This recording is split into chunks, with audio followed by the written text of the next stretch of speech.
আসসালামু আলাইকুম। আশা করি সবাই ভালো আছেন। চলে এসেছি আপনাদের মাঝে ছোট্ট একটি ভিডিও নিয়ে। আজকে আমার লেখা আরও একটি গান আপনাদের মাঝে প্রকাশ করার চেষ্টা করব। তো কিছু বাস্তব বিষয়কে লক্ষ্য করে কিন্তু এই গানটি লেখা হয়েছে এবং গানটি আপনাদেরকে শোনানোর চেষ্টা করব। পরে শুনলে বুঝতে পারবেন এবং আরও বিস্তারিত গানটির সম্বন্ধে আমি বলবো যে এই গানটা কেন লিখলাম, কোন কারণে লিখলাম। তো গানটি স্ক্রিনে দেখতে পাচ্ছেন আপনারা, যে কিসের নামাজ কিসের রোজা, ভিতর নাই তোর পরিষ্কার, নামাজ পড়ো রোজা রাখো, ভিতর করে পরিষ্কার। ভিতরে লালসার তুলি, উপরে জল ঢেলে দিলি, সাবানে দিয়া ডলা দিলি, ভিতর কেমনে হয় পরিষ্কার, নামাজ পড়ো রোজা রাখো, ভিতর করে পরিষ্কার। বেহেস্তের আশায় নামাজ পড়ে, সুদ কায়া বাড়ি করে, পানি দিয়ে অজু করে, ভিতর কেমনে হয় পরিষ্কার, নামাজ পড়ো রোজা রাখো, ভিতর করে পরিষ্কার। ভিতরেতে হিংসা লইয়া, মানুষেরে না ভজিয়া, একরাম বলে এই নামাজ দেয়া, ভিতর হয় না পরিষ্কার, নামাজ পড়ো রোজা রাখো, ভিতর করে পরিষ্কার। কিসের নামাজ কিসের রোজা, ভিতর নাই তোর পরিষ্কার, নামাজ পড়ো রোজা রাখো, ভিতর করে পরিষ্কার। তো গানটা আপনাদেরকে পরে শোনানোর চেষ্টা করেছি। এই গানগুলা লেখার পিছনে কিন্তু গল্প থাকে, বাস্তব কিছু তথ্য যখন সামনে উঠে আসে তখন কিন্তু গানগুলা লেখা হয়। এখন বর্তমানে কিন্তু পবিত্র রমজান মাস চলছে। তো এই মাসের মধ্যে কিন্তু রোজা রাখতে হয়। আল্লাহ তাআলা কিন্তু রোজাকে ফরজ করে দিয়েছেন এই মাসে। রোজা হচ্ছে সিয়াম, আরবিতে বলা হয় সিয়াম। সিয়াম সাধনা অর্থাৎ আত্মসংযম, নিজেকে কন্ট্রোল করা, আত্মাকে কন্ট্রোল করা, মনকে কন্ট্রোলে রাখা। যত যাবতীয় খারাপ বস্তু আছে, হিংসা, লোভ, লালসা, পরের হক মেরে না খাওয়া, ঘুষ না খাওয়া এবং যাবতীয় খারাপ বস্তু থেকে মনকে নিয়ন্ত্রণে রাখা, নিজের ইন্দ্রিয়গুলোকে, চোখ কান এগুলোকে ঠিক রাখা, নিয়ন্ত্রণে রেখে থাকাই হচ্ছে রোজার মূল বিষয়। তো এই রোজা খুবই গুরুত্বপূর্ণ, কারণ সংযম করাটা খুবই গুরুত্বপূর্ণ। রোজা কিন্তু রাখতে হবে, রোজা থাকতে হবে সবারই। কিন্তু কিছু কিছু মানুষ আছে কিন্তু যারা রোজা রাখতে পারে না, রোজা থাকতে পারে না, সারাদিন পরিশ্রম করে, দেহে কুলায় না, দেহে কিন্তু সয় না, দুই মুঠো খাবার তুলে দেওয়ার জন্য পরিবারের মুখে সারাদিন পরিশ্রম করতে হয়। 500 টাকা 600 টাকা রোজে কামলা দিয়ে থাকে। এরকম অনেক মানুষ আছে দিনমজুর, যারা দিন আনে দিন খায়। তারা সকালে কিন্তু কাজে যাইতে হয়, আবার বিকালে সন্ধ্যায় কিন্তু কাজ থেকে ফিরে আসে পরিবারের মুখে দুমুঠো খাবার তুলে দেওয়ার জন্য, পরিবারকে চালানোর জন্য, সংসার চালানোর জন্য। তো অনেকে আছেন রোজা রাখতে পারে না, তারা খুব কষ্টে জীবনযাপন করে, কিন্তু তারা কোনো মানুষের ক্ষতি করে না, মানুষের অনিষ্ট করে না, তারা তাদের মতো কাজ করে। তো এরকম মানুষ যারা আছে তাদেরকেও কিন্তু অনেকেই খারাপ চোখে দেখে এবং হিংসা করে। হিংসা করে কারা? বড় বড় লোক যারা আছে তারাই কিন্তু হিংসা করে, শিক্ষিত মানুষ তারাই হিংসা করে। তারা কিন্তু 5 ওয়াক্ত নামাজ পড়তেছে এবং রোজা রাখতেছে, তারা হিংসা করে। রোজা রাখে না বিদায় তারা হিংসা করে, কিন্তু সে যে কষ্টে আছে নাকি সুখে আছে নাকি দুঃখে আছে এই খবর কিন্তু কেউ রাখে না। নামাজির ভাই অভাব নাই, কিন্তু অভাব ভালো মানুষের। ভালো মানুষের বড়ই অভাব, ভালো সুন্দর মনের মানুষের কিন্তু বড়ই অভাব। কিন্তু নামাজি কিন্তু প্রচুর আছে, রোজাদারও কিন্তু প্রচুর আছে।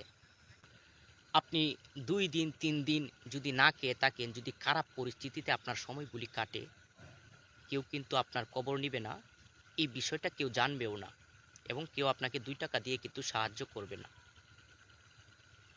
এবং এই কারণেই বলেছি যে নামাজির কোনো অভাব নাই, অভাব শুধু প্রেমিকের, ভালো মনের মানুষের ভালো একটি মনের অভাব। মনটাকে পবিত্র করা খুবই জরুরি।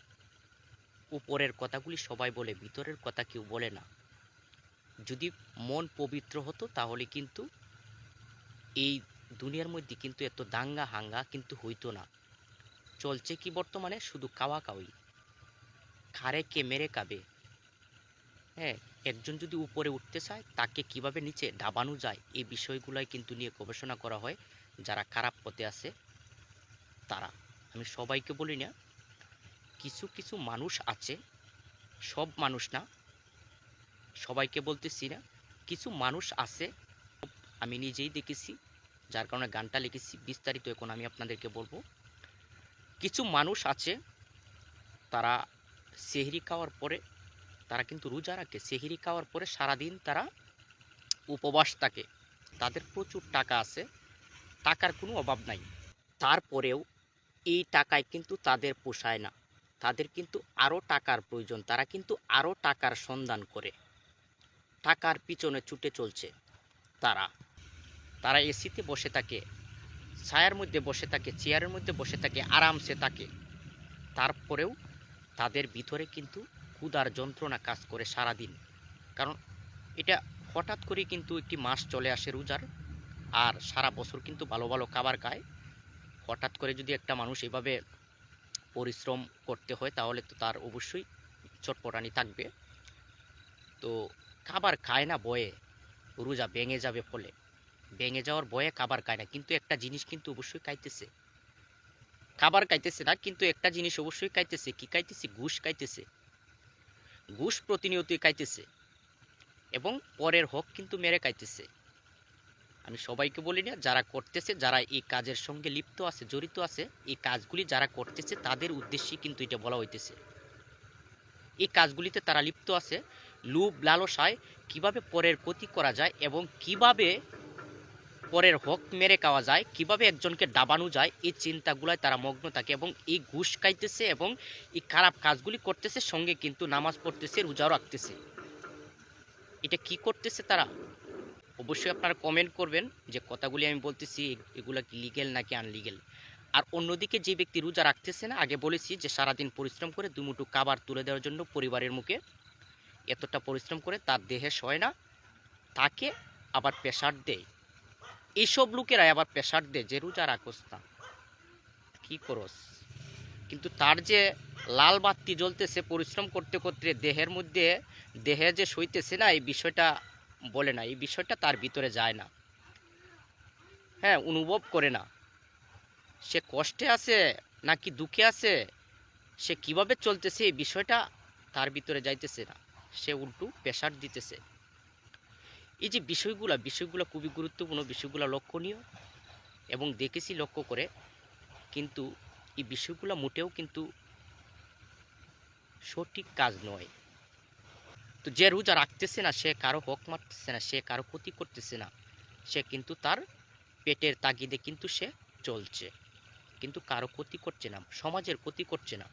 তো বিষয়টা হচ্ছে, আপনার যদি টাকার সংকট হয়, যদি টাকার খুব প্রয়োজন হয়, তাহলে কিন্তু অবশ্যই আপনি টাকার সন্ধান করবেন। তো আমিও কিন্তু টাকার সন্ধান করেছিলাম, এবং ঘুরে ফিরে দেখলাম যে টাকা যদি নিতে হয় তাহলে টাকার সুদ দিতে হয়, সুদ ছাড়া টাকা পাওয়া যায় না। বেশিরভাগ ক্ষেত্রে আমি লক্ষ্য করে দেখেছি এবং গিয়েছি, গিয়ে গিয়ে কিন্তু ফিরে এসেছি, কারণ চলছে সুদের খেলা দেখেছি, এবং ভিতরে কিছুটা কিন্তু হাসি পেয়েছে, কারণ আমি দুঃখ পাই নাই, কারণ যখন বিষয়গুলো লক্ষ্য করেছি তখন এই গানটা কিন্তু ভিতরে চলে এসেছে। সুদ খাইয়া ঘুষ খাইয়া আটপারি বাটপারি কইরা মানুষের ক্ষতি কইরা গরিবের হক মাইরা, এবং সঙ্গে নামাজ রোজা কইরা যারা দিনগুলি অতিবাহিত করতেছে, তাদের উদ্দেশ্যেই কিন্তু গানটা লেখা হয়েছে। যারা এই সব কাজের মধ্যে লিপ্ত আছে, তাদের আবার কিসের নামাজ কিসের রোজা, ভিতর নাই পরিষ্কার, ভিতরের কথাগুলি কেউ বলে না। তো এই কারণেই গানটা লেখা হয়েছে। অনেকেরই হয়তো খারাপ লাগতে পারে, আর খারাপ তাদেরই লাগবে যারা এইসব কাজের মধ্যে লিপ্ত আছে, আর অন্যথায় কিন্তু কারো খারাপ লাগবে না, আমি আশা করি। অবশ্যই আপনারা কমেন্ট করবেন, ভিডিওটি ভালো লাগলে অবশ্যই একটি লাইক করে দিবেন। এই গানটি কিন্তু আমার সুরে আমি গানটি গেয়ে আপনাদের মাঝে আবার একটি ভিডিওর মাধ্যমে প্রকাশ করার চেষ্টা করব। ধন্যবাদ সবাইকে, সবাই ভালো থাকুন, সুস্থ থাকুন, আজকে এই পর্যন্তই।